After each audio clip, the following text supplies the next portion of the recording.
Okay, so my name is Mr. Bainbridge. I'm head of Sixth Form, and I am recording this presentation to replace what we would normally have for you as parents in the summer term. So part of the process of students getting registered for YouCast is very complicated, and hopefully this will give you a better understanding of what the students will need to be completing. And I've done a similar thing for the students, and they've got a series of instructions to follow, which they will hopefully be able to do before the summer term, and will support them to make sure that they are able to apply to university if that's what they decide to do, accurately and sort of efficiently, and give them the best possible opportunity to get to the places they want to go to. So hopefully this will help you have a better understanding.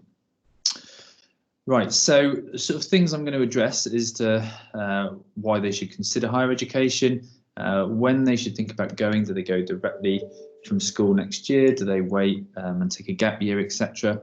The sorts of things they can study and things to consider along those lines. Where they should study, types of university, difference between, say, a campus university and a city university, whether they should go to London, whether they should go rural, what would suit them best, how they actually go about applying, and then unfortunately the last one is how much it's going to cost. So to start with, is higher education the right choice? Well, I just wanted to really look at some of the other things that are available for students. So really, if we talk about the other options for when they finish here, if they don't go to university, then it probably is a case that they do one of these four things. So degree apprenticeships are proving more popular now, and this is where the students would seek a degree apprenticeships through someone like, say, Exeter University. They offer quite a few of these in something like engineering, finance, computing. So they have a series of different degree apprenticeships available. They're quite competitive, and they would end up being in paid employment with an employee. Somewhere, for example, one of our students had a degree apprenticeship at Exeter University for engineering, and they were based out in Hinkley Point. So they're living out in Hinkley Point, they're paid, and they, in theory, are doing about 4 days of work full time, and 1 day is allocated per week to their study. So they have a series of online things that they have to do, and then at various points they will go and spend a couple of weeks at Exeter University. They'll take their exams at Exeter University. They would get a degree at the end of it from Exeter University, the same as all the Exeter students would. So this is great because the employee pays for their tuition fees, so they end up earning money, and they also end up with a degree which doesn't cost them anything. Now, as I said, it is quite demanding though. It is a lot of time. They are doing a full-time job and a full-time degree at the same time, so it's quite a stretch. It's quite a strain. They are competitive, but if they can get them, and they end up leaving university without any debt, then that is a definite bonus. So each year we have 1 or 2 students that do that. Now the next thing is a normal apprenticeship. I say a normal apprenticeship, but an apprenticeship where they would go into a workplace and train for a job in a certain area. And obviously, for a lot of careers, they do not need to have a degree. There are a number of different subject areas they can go into which don't require a degree, and it may be that going in on an apprenticeship level, working their way up without that debt is something that appeals to them. So things like apprenticeship and work, which is along similar lines, we can give the students individual advice when they're back in school. They can have an appointment with Ms. Tully, and she usually points them into the direction of the different apprenticeships that are being offered and things that they can look for, and helps them fill out the application forms for that. So because it's only a small number, we tend to get more sort of one-to-one help. And then there is the option of a gap year. If they really don't know what they want to do at the moment, then some of them decide to take a gap year, have a little think about it, and then come back to it. But for the majority of the students, about 90 to 95% of the students each year, they will go to university, and they will either go directly at the end of this year, or they would go after taking perhaps a gap year. So if they decide they want to go to university, then they've got to consider which course and which type of course. And this is where things get a bit more complicated, because up until now, they've probably had the option of about 10, 15 subjects that they study. When they look at university courses, there's now in excess of 50,000 different courses that they can consider across a wide range of subjects. So how do they sort of narrow that down? Well, one of the first things is to perhaps think about the type of course that they might do. And there's sort of three categories. There's vocational courses which lead them into a specific career path. So as it says here, something like medicine, law, architecture, they would do a degree with the view of generally going into that profession. And again, one of the reasons for going to university is because if they want to be a medic or a lawyer or an architect, they generally have to have a degree. They can't get into the same level of job without a degree. These are quite popular because you're spending a lot of money and you know exactly what you want to do at the end of it. However, not everybody knows and they haven't got that clear idea. So there's something which is a bit more semi-vocational, something like business studies or economics, where it would more than likely be that somebody studying economics would go and work in finance or something along those lines, or politics perhaps, but it's not clear cut. Okay, but there is a usual, they want to go in that sort of career area. They want to go into business or something like that. And then there's the non-vocational courses. So these are more like the subjects that they study now, which don't have a particular obvious career path. So something like French or history, there's no obvious job that they would necessarily do. Now that sometimes is something that puts people off, but it shouldn't really, because a lot of employees are more concerned with having a good quality degree at a high level from a good university. And actually what they do that degree in isn't necessarily always that important. So for example, we've had student ambassadors that have come into school, one I can remember from a little while ago who had done an English literature degree and had just been employed to PricewaterhouseCoopers, which is one of the biggest financial graduate employers in the country. So it doesn't necessarily matter. Okay, it might be that they study history and they want to go into something related to that, something maybe with museums and maybe something to do with research, maybe something to do with teaching. There are obvious courses, but it doesn't have to be. They could do that history degree and then totally change their mind afterwards, or they might decide to convert and suddenly become a lawyer. Okay, so if they're really passionate about that subject, that's what they really want to do, then they should still, they should still be confident going and doing that.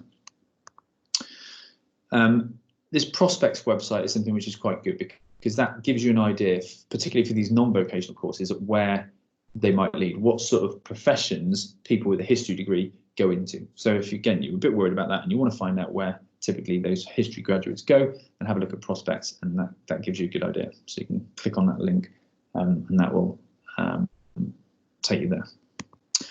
The other thing is the sort of types of qualifications. So this is important as well, because most degree courses will last 3 years for a bachelor's degree, or possibly 4 years. The students need to look at this quite carefully as to what it is they're doing, because obviously the cost is quite high.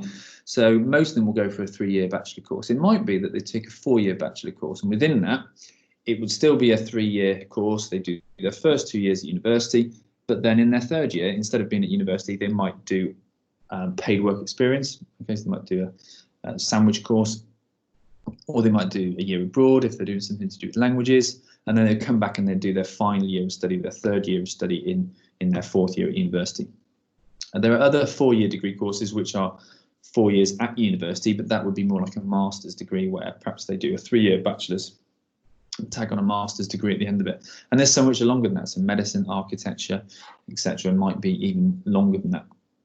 Foundation degrees, we do get a few people taking foundation degrees now. So these are quite popular, where students perhaps haven't quite got the grades to get onto the course they want to do straight away. So rather than sort of resitting A levels and trying to improve their grades, that some universities offer a foundation degree which has lower entry requirements, and providing the students do well enough in that 1st year, they can then upgrade and they can go on to the full degree afterwards. Obviously that takes an extra year and it's an extra cost, but it is another route into something if they don't perhaps get there first time. So there's normally about 4 or 5 people that each year that might take a foundation degree. And there's other types of qualifications such as music colleges and conservatoires, where they might do something slightly different. How to find out more? Well, basically all of the information that the students need to get are from either the YouCast website, which is the University and Colleges Admission Service, which is where they fill out their application form, and they have a whole bank of information and data on all of the universities, or they go to the university websites themselves. So if I just have a look at sort of going back to courses. Now, we said before, if, for example, a student is thinking about taking a course in something like chemistry, up until now, they just study chemistry. But now they could look at a course in chemistry and they could see a whole range of different things, and they might find one which is perfect for what they're interested in and they've never heard about. So it might be that actual chemistry with oceanography is really appealing to them because they've grown up in Torbay, they've got a love of the sea, they want to combine their sort of two passions together there, and that might be something that really interests them. So it's good when they search for courses. If they just search generally for chemistry, it will bring up all the associated chemistry courses, and then they can have a look at these individually and see what is appealing, what is it that is kind of interesting about that course. So if I just take you away from here to the YouCast website for a second.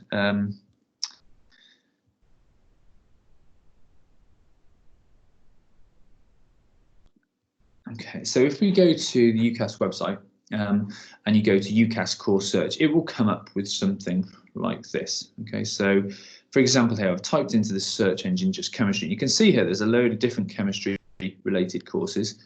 Okay, even more so than we had on that last slide, but there's loads and loads of chemistry courses. But if I just stick with the general chemistry as my course title, and we can then have a look at, let's say, a particular university if we like. So it might be that that I want to study chemistry at, let's say,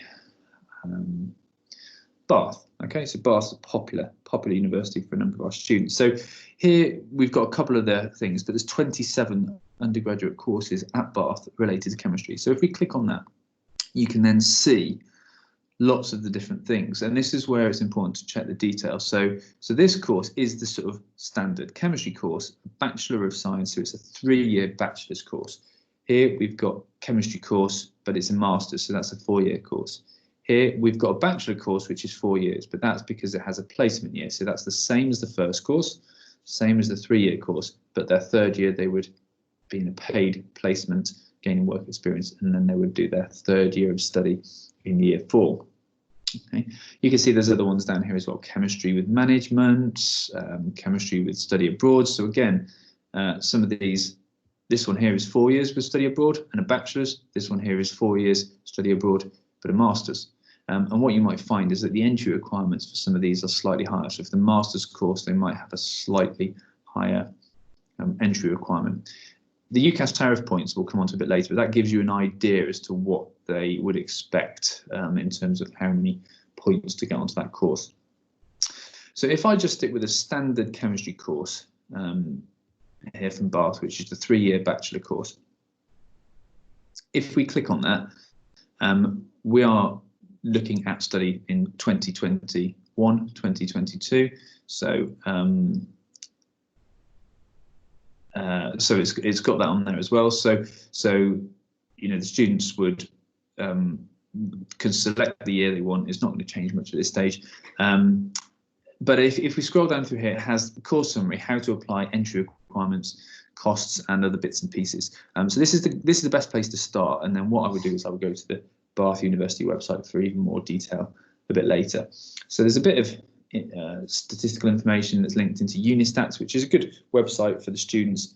This has got student feedback about what they think about the course. So if they go to Unistats, they can compare different courses and see which are most appealing. So there's a couple of important things. Application deadline. When they look at these courses, the majority of courses will have a 15th of January application deadline.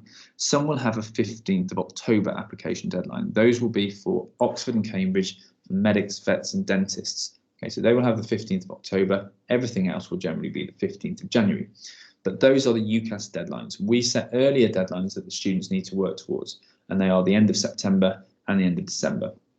That then gives us a couple of weeks to check their application forms, make sure there's no problems, and make sure that we send them off to the university in time for these official deadlines. So these are not the deadlines that students work towards.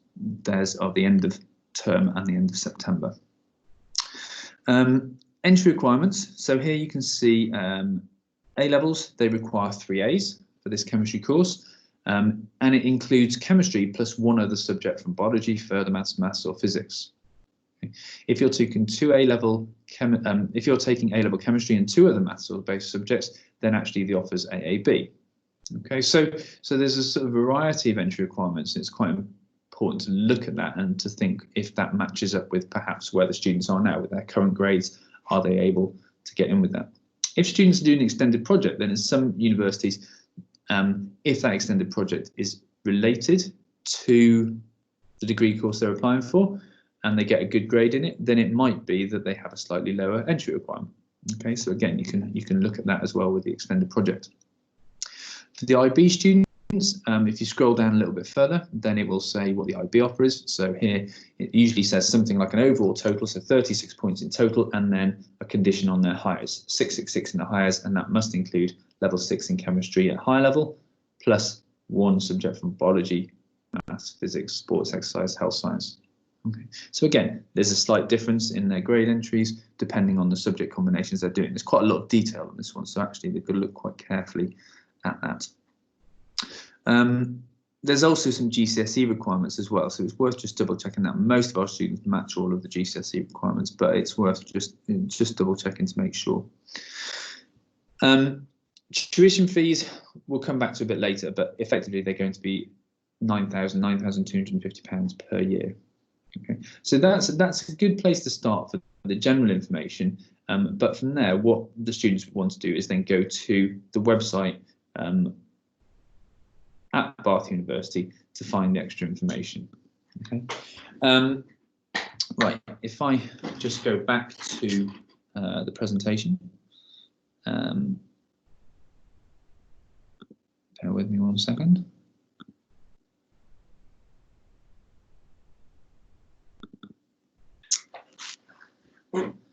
Okay, I'll just have to get back to where I was. Unfortunately, when you switch screens, it always reverts back to the start. So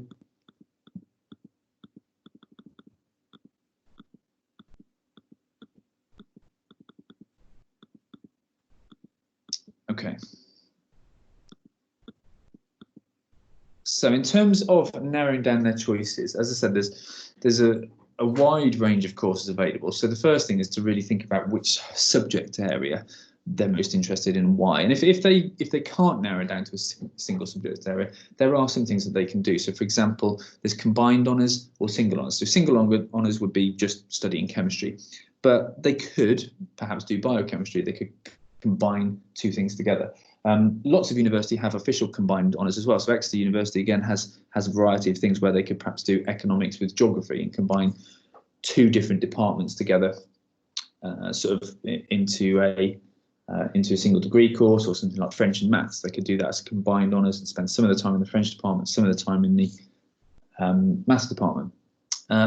As well as that, there's some more sort of general degree courses. So if students are interested in science and they don't want to narrow down, then lots of places offer natural science courses. So Cambridge do natural sciences, Bath do natural sciences, Exeter as well, I think. So a number of universities do these natural science where it's a broad science degree, or if they're more into the art subjects and they don't want to narrow down, then they can do a liberal arts degree. So liberal arts degree might combine some of more of the English, the humanities, maybe foreign language, may even include a bit of science or a bit of maths in there as well. So they don't have to narrow down, and if they can't narrow down, then it's maybe worth looking at some of those types of courses where there's a bit more breadth involved. They also need to think about the grade requirements, and when they go onto the YouCast website, they can put in their sort of predicted grades, and they can filter out the universities which are higher than that, so they know where they're looking and they're looking in the right area. So that's quite a useful tool in the search engine. The other thing is, as I said to you before, about when they might apply. So we would encourage all the students to go through the application process whilst they're at school, because they've got all the support here, and they can always pull out at a later stage. And then if they don't go to university and they're on a gap year, then it's easier for them to apply themselves, because they've been through that process already.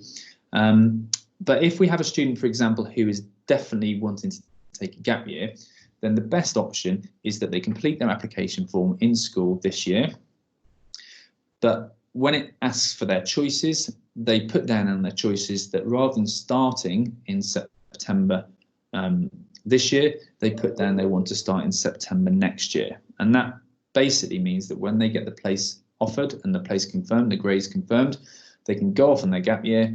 That place is sorted. They don't have to do anything for 12 months. And then when they get to the start of the academic year, the following year, they are ready to go and they can start university. So that's deferred entry. So it just means when they add the choices, they put the start date for 12 months later. If a student's not 100% sure about a gap year, whether to take one or not, then the best thing to do is to apply this year with a start date for this September. Because often, if they decide at a later stage they do want to take a gap year, they can phone up the university and they can ask to defer that entry and they will change it over. Some of them even do that on results day. So they get the results, they've got their place, and they phone up and say, actually, can I start next year? And most of the time the university says yes. If the university says no, then they can just pull out and they can reapply the following year with their grades in hand. Okay. So a few things to remember. It's really important that students enjoy what they're studying. And if they're taking something that they haven't studied before, it's important that they do even more research. So for example, let's say a student is thinking they want to go and study criminology at university and they've never studied that before. That's a bit of a risk. Okay, so there's a website called Future Learn, which offers massive open online courses, MOOCs, MOOC, MOOCs, massive open online courses. And lots of them have taster sessions for things like this. So they could go onto Future Learn website, they could look for a criminology course, and there would usually be a taster course there, which they could try. They could do maybe 6 weeks, an hour a week, and do a bit of research in that, and they get a taster from that university about what that course would be like. And that's really worthwhile, especially at the moment when they can't necessarily go and visit the universities quite as easily. Having a go at these taster courses on the Future Learn website is something I definitely recommend if they are, in particular, if they're thinking about studying something they haven't yet studied. It's also important to check the content of the courses carefully on the YouCast website. So if you look at the YouCast website, or in particular on the website of the university, if we go back to chemistry, the chemistry course at Bath and the chemistry course at Cardiff might be totally different in terms of the modules they study, in terms of the topics they study.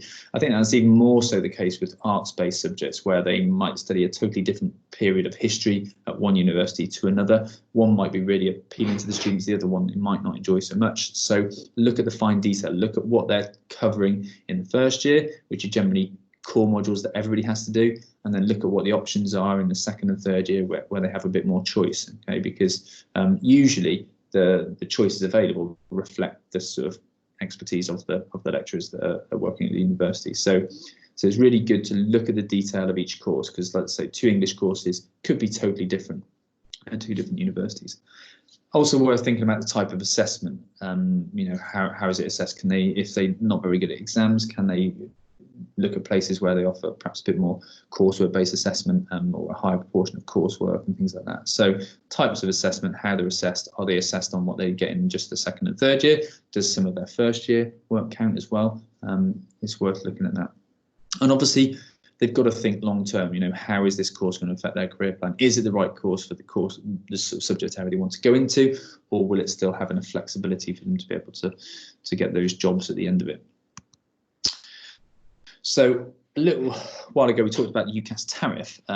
So this is something that comes up on the YouCast website. Now, most of the universities, when they make an offer, as we saw a minute ago, they will base it on the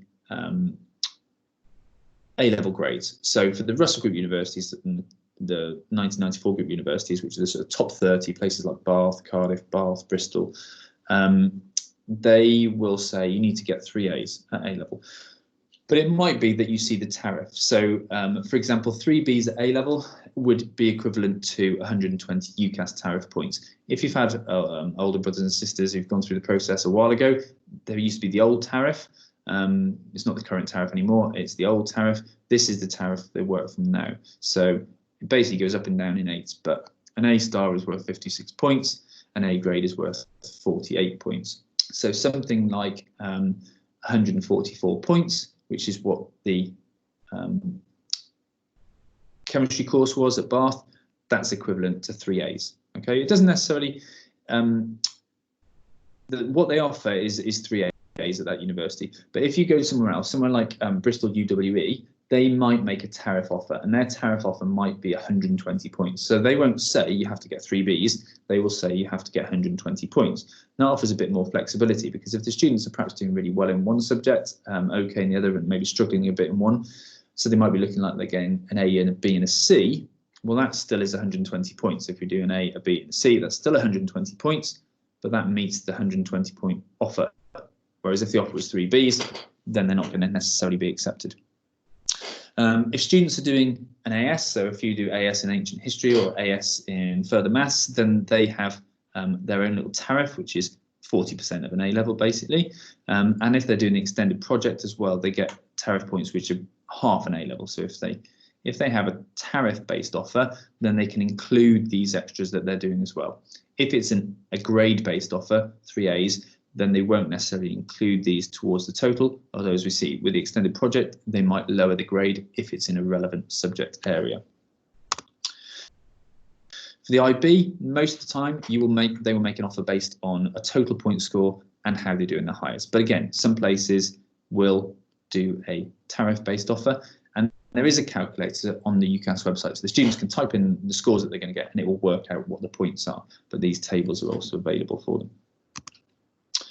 Where to get more information? There's lots of places, but most of the time the students will do that in school and they will come and speak to us. So there's a few sort of websites that we've mentioned on here. We've already spoken to them before they went off on where they can do information. There's a website on the YouCast where they've enrolled, where they can type in information and they can put in their subject interest, and it will give them ideas as to what sort of courses might suit them if they've got no idea where to start.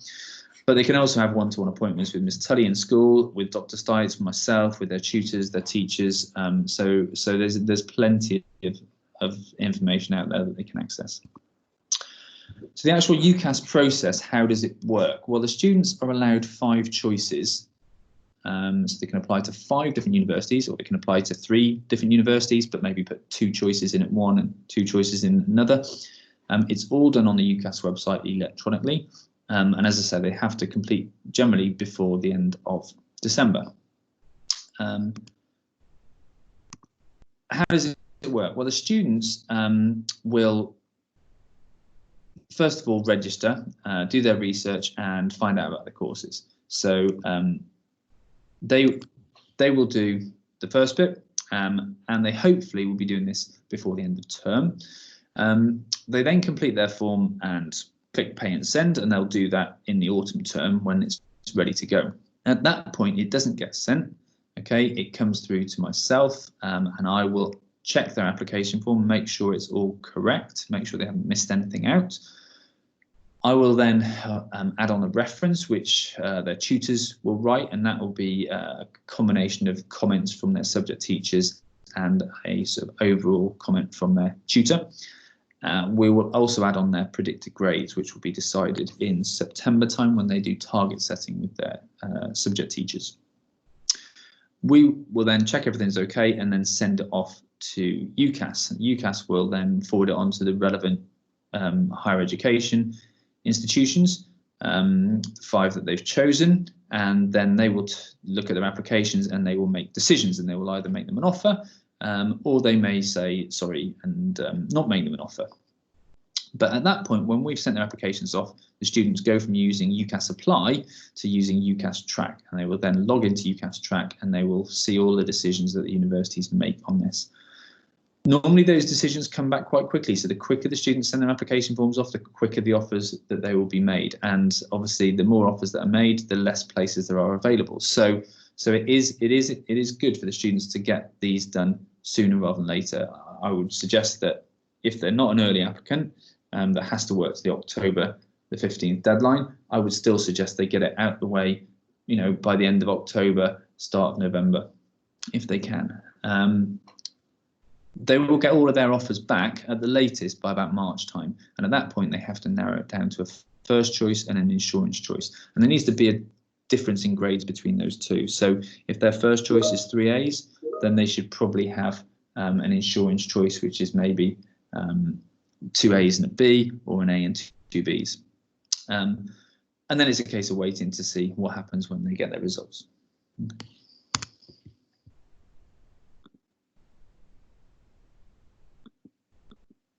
Sorry. Right. So there's a few special cases. So the first one is medics, vets, and dentists. If students are applying for one of these courses, and they can only apply to 4 medical schools or 4 veterinary schools or 4 dentistry schools, they still get a 5th choice, but that can't be for medicine. So it would have to be for something else. It might be for physiotherapy, it might be for biochemistry, it might be for biomedical science, but they can only apply to 4 medical schools. It's really important they've done work experience, and obviously this year that might be tricky, but if they've done that already, brilliant. They will more than likely have interviews, sort of multiple mini interviews, MMI interviews, or they might have a more formal interview if it's someone like Oxford or Cambridge. But they will also have to do an additional test. So the UKCAT is now called the UCAT, or the BMAT, or they might have to do both. So the UCAT, they would register for that themselves, and they would sit that locally in a sort of driving theory test centre in Torquay. And the BMAT, they would register for that with Miss Tucker, the exams officer, and they would sit that in school towards the end of October, start of November. So most medical schools use UKCAT or UCAT. The BMAT is generally for some of the London schools, for Oxford and Cambridge, Brighton and Leeds, and that's about it. Okay, so a student can just apply to UCAT universities, or they can just apply to BMAT universities, or they could apply to both. I mean, one of the things is if they do their UCAT and they don't do particularly well, they will get the results of that back before they have to send their application form off. So it might be then that they decide, well, actually, I'll enter for the BMAT and I will apply to some of the BMAT universities instead. If they do really well in the UCAT, then they might think, right, I'm just going to apply to all UCAT universities and not bother with the BMAT universities. So it's good to get this one done before the end of the summer holidays. If they can do that before the end of the summer holidays, that can inform where they apply to. And as I said, our deadline for that is the sort of 25th of September. Next thing is Oxford and Cambridge. So they can't apply to both. They can only apply to one or the other. And they, again, will have to sit some entrance tests. And these will be done the same time as the BMAT. So they'll be done at the end of October, start of November in school. So something like a thinking skills assessment, or they might do a history aptitude test, or an English aptitude test, or a physics aptitude test for those universities. We give the students some information and advice and help on those tests as well. They will all be interviewed if they get past the sort of first process of sort of filtering. They will be called for interview before they are potentially made an offer. And again, they have the same early deadline, the 25th of September. Lawyers, some lawyers may have to sit the LNAT. Again, this is something they have to arrange and book themselves. Again, same sort of thing, local theory test centre, but they only have to do the LNAT for certain universities. So there's these universities as it currently stands. If they decide to apply to different ones that don't involve these, they don't have to sit the LNAT. Okay, what I would suggest the students do is, if they are going to sit the LNAT, they perhaps do a few which are on here and a couple which aren't. They don't necessarily do all 5 choices to LNAT universities, just in case they don't do so well. If they're applying to law at Oxford and Cambridge, then they must get that test sat earlier. So by the 20th of October at the latest. That was last year's date. It might be worth doing a little bit before that. Artists, so anybody thinking about doing art, they may decide to do an art foundation course before they go off to university. Mr. Rashad usually gets in somebody from Kevik's Art Foundation School to come and talk to them about that. They can apply to certain art courses straight away from school, but often they do this to build up a portfolio of work before they go off. So Mr. Rashad is the best person to talk about for that. And similarly with music, most students can apply straight from YouCast to music schools, but if they decide they want to apply to a conservatoire, then they have to use QCAS website instead. And again, their deadlines are slightly different, so it's worth flagging that with myself and with Mr. Eastman if they're intending to apply to those places. Okay, the final decision. So the universities won't necessarily know where they've applied, so they just go alphabetical and they all get sent off at the same time. But as I say, they do have to narrow them down to a firm and insurance choice. UCAS Extra is something that they can use potentially in spring. So this is after they've sent their application form. It might be that they have had a change of heart and they want to do a different course, so they can pull out of the 5 choices that they've had and they can add on a different choice somewhere else. They can only do one choice and they can't change their application form. So if they are in that position, it's best to come and speak to me, contact the university first, send off a personal statement by email, and then flag it with the university before they send their application form off. Because if they've applied for biology initially and now they're applying for business studies, their application form is going to look quite strange, and their personal statement is not going to make sense. The other opportunity for YouCast Extra is if the students aren't made any offers. So unfortunately, they apply to 5 courses, and this doesn't happen very often, but they get rejected from all of them. Okay, then they can add a 6th choice in YouCast Extra somewhere else. Adjustment and clearing, these happen on results day. So adjustment is for students that do better than expected, and they can then try and upgrade to a different university which has higher entry requirements if they've got spaces available. Clearing is the opposite, where they don't meet their firm or insurance offer and they go into clearing and they have to try and find a place in clearing somewhere else. Okay, but again, those we give advice on sort of nearer the time. Okay, the last thing, which is the big thing really, is how much it's going to cost. Now, most universities now are charging about £9,250 for tuition fees. For people who come from low income households, there is funding available for students as well from the university. So we'll look at that a bit later, but the vast majority of universities are going to be charging that £9,250. Now, everybody is eligible for a student fee loan, regardless of their household income. So if they decide for this, the student loan company at the start of each term will pay their student loan to the university directly, and that's usually in 3 instalments. So they don't have to pay that up front, but interest does add up to that as soon as the first payment's been made. The other thing is maintenance. So this is how they live. Okay, so what they're paying for their transport, for their food, for their accommodation, etc. Now, this might be a little bit out of date now, but for example, somebody staying in university for 3 terms in catered accommodation might be looking at upwards of £8,000 per year. Catered accommodation is quite expensive, so if they go self-catered, it might be cheaper than this. Obviously, costs in London are going to be a lot higher as well. And they might look at this, and some of these things may be slightly higher, some of them may be lower. You may look at this and think, actually, £682 on food and drink is excessive. They could cut down on the drink and maybe concentrate on the food a bit more. Their social life is too elaborate, but they can have a bit of an idea of how much it's going to cost. Now, these are sort of last year's figures. They do change slightly each year, so they will be updated sort of March, April time usually. But these are the sort of headline figures. So students who decide to stay at home and study, so somebody maybe that enrolls at Exeter University but decides to stay at home rather than using student accommodation, they're eligible for up to £7,500. Students that study outside of London and live away from home, so if they go and stay at Cardiff, at Bath, at Bristol, they're eligible for up to about £9,000. And students that go to study in London and live in London are eligible for up to £11,600. Now, that is the maximum. They won't all get that amount, and it's determined by their household income. So, for example, somebody living at home and studying at Exeter, if the household income is £40,000 a year, they would only get £5,626. Okay. Now, obviously, we said it's potentially going to cost more than that. So there might be a shortfall. They might need to do some part-time work. They might need some extra funding from mum and dad. But that's why there's the discrepancy. Students living in London, not with their parents, so this probably catches more than the first example. Again, somebody on £40,000 household income would maybe only lead the students to getting £9,700 per year.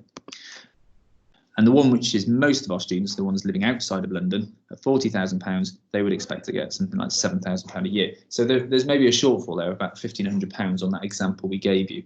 And this is probably what they need. They probably need about £9,000 a year. So if your household income is £60,000 and they're only getting half of that amount, they are going to need some extra financial assistance either from parents or from part-time work. Okay, because they're not going to be able to live off £4,400 a year. Their accommodation is going to cost nearly most of that.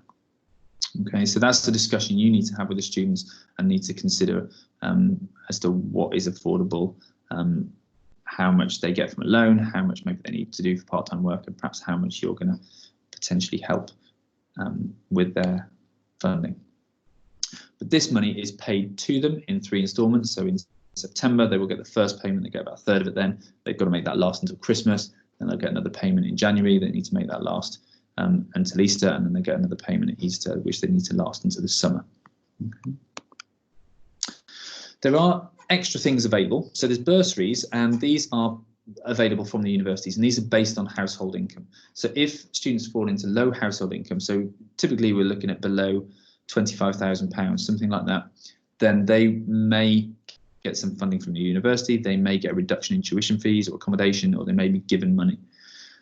There's also scholarships available, but these are not means tested. These are more like based on your academic results, or based on sort of excellence in sport or music or something like that. So for example, sports scholarship, you might expect the university might give you £1,500 a year. They might give you free access to the gym, free coaching, that sort of thing, if you play at national level, or perhaps if you play at sort of regional level. So it's but national level, you'll certainly be eligible for a sports scholarship.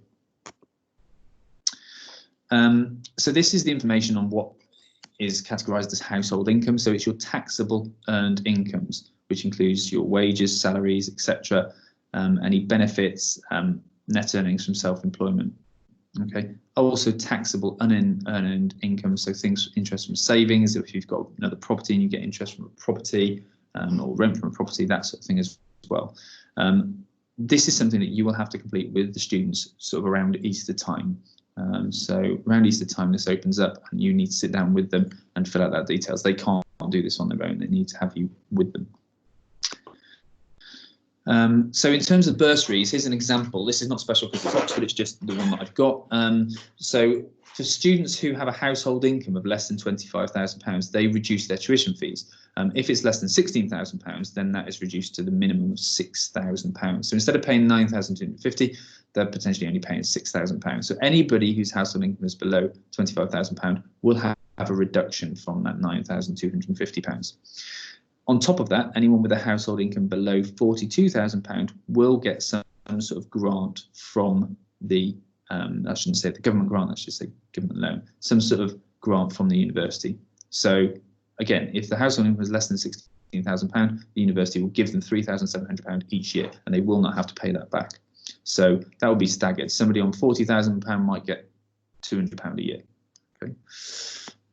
But that's money the university will give to the students that they don't have to pay back. So in terms of the loan repayments, again, this is last year, so it might be slightly updated for next year. But the students do not have to pay anything back until they start earning over £25,725. So for example here, if they are earning, they get their job and they are earning £28,000, then they will only pay back 9% of the difference between £25,725 and £28,000. So they would pay back in a year 9% of about £2,200. Okay, if we use this example here, 29,500, 9% deduction is £3,775 across the year. That works out 9% of this spread across 12 months works out at £28 a month. Now that might be a bit daunting in terms of how much they're paying, but when we think about somebody earning almost £30,000 a year, they're going to be paying probably around about £500, £600 in tax and national insurance. So the extra £28 in comparison to that is quite a small amount. So the way that the students need to look at this is really it's a graduate tax. They're probably earning more because they've been to university in a large proportion of the cases. So they are paying a slightly higher rate of tax. Instead of paying 20% tax, they may be paying 21% tax if we include that monthly repayment, because the likelihood is most of them won't repay this throughout their career. What will happen is that after 30 years, whatever they haven't paid off will be written off. Okay, they can take payment holidays. If they're not earning £25,000, then they don't pay anything back, but interest is added on each year. Okay, all of this information and where you apply it is on the government website, Student Finance. There is a calculator on here, so you can have a look now if you want to find out what sort of eligibility they will be able to get, and that's where you would also go to actually apply for student finance. Right, so the last couple of things, what should you be doing this term? What should your son and daughter be doing this term? Researching courses is really important. Okay, obviously this year they haven't had their open days, so it might be that they're doing a lot of that online, but there are virtual open days which are taking place instead of visiting institutions. So most universities are offering some virtual open days, and I would encourage the students having a look on each website where they are thinking of going and trying to do that. Also enhancing their applications. So if they are really struggling for things to write about in their personal statement, what could they be doing? They could be doing some wider reading, they could be doing that research, they could sort out their application form, which they should be able to do now. All right, so any information, any help you need to get, you can go to the YouCast website. There is a parent guide there as well, which you can download, and that sort of summarises a lot of the things that I've said today. So hopefully that makes sense, and hopefully that is going to enable you to know exactly what the students are going through. But we will support the students in school the same as normal, and we'll make sure that they are all organised and they have the best possible chance of getting onto the courses they wish to. Thank you very much.